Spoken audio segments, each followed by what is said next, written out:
Hey, great to see you.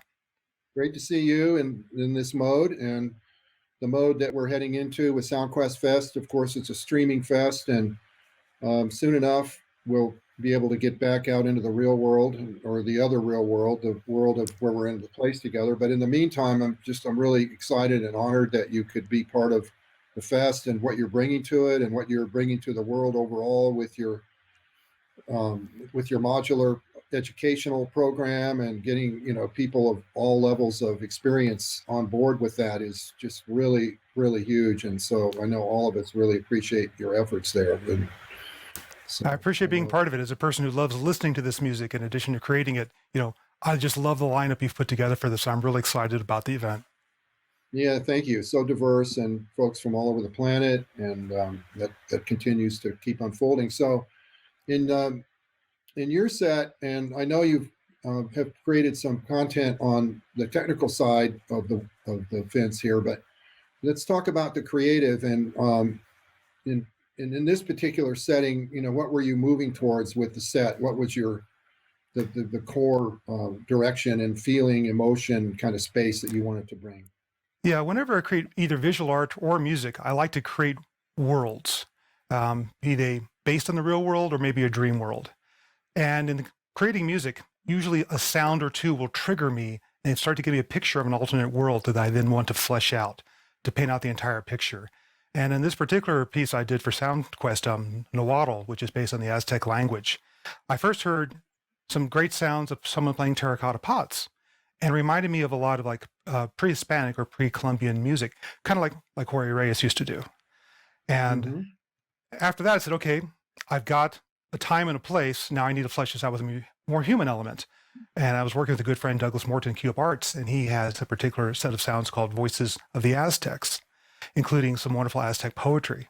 I thought, now I'm starting to have a world I can start to hang things onto.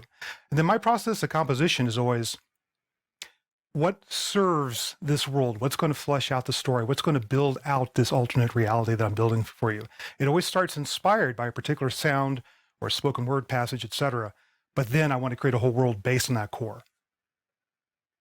That's beautiful, and that kind of that opening of doors uh, from sound. I mean, that really speaks to the SoundQuest Fest um, ideals. And for me, from the very beginning, when I created SoundQuest Music, which was my title for my publishing company back in 1980, that feeling of sound having this incredible power to draw you in before music. And so you're speaking to that so directly, and I love hearing that. Yeah, And that's how I was when I was young. I would listen to the music in a dark room with headphones on and imagine the worlds I was hearing in the music. So even before I was creating the music, the visual element of what these worlds were that I was hearing was always important to me.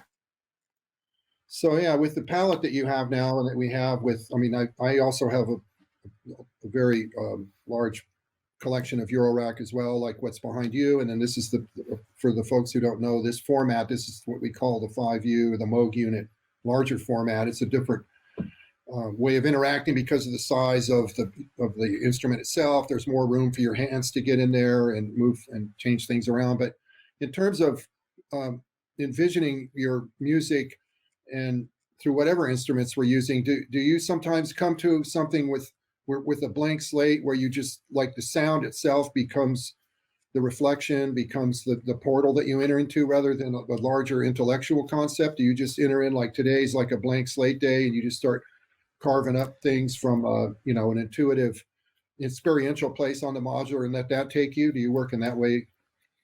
I kind of split my time working with my instruments into two different realms. One is just research and learning what I can do with the equipment and what sounds is going to allow me to create.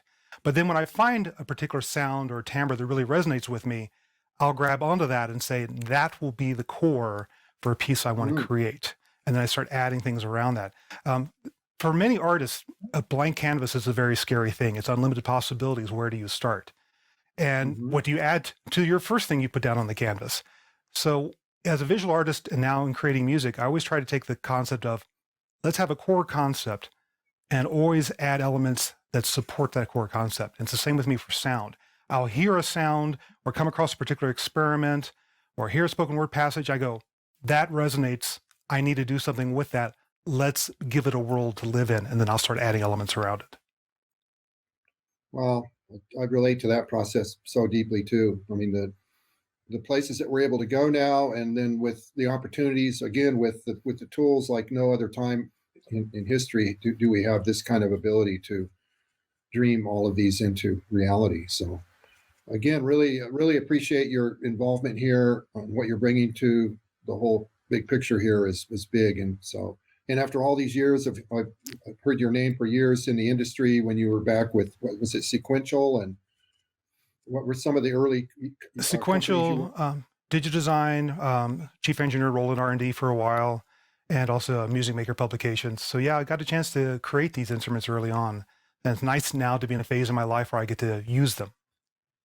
Very cool, and use them beautifully and creatively. So thank you so much, and look forward to your set. And meanwhile, this will be on Timeroom TV on one of the 3 nights. Fantastic. So, thanks again, Chris. Great to see you. Take care.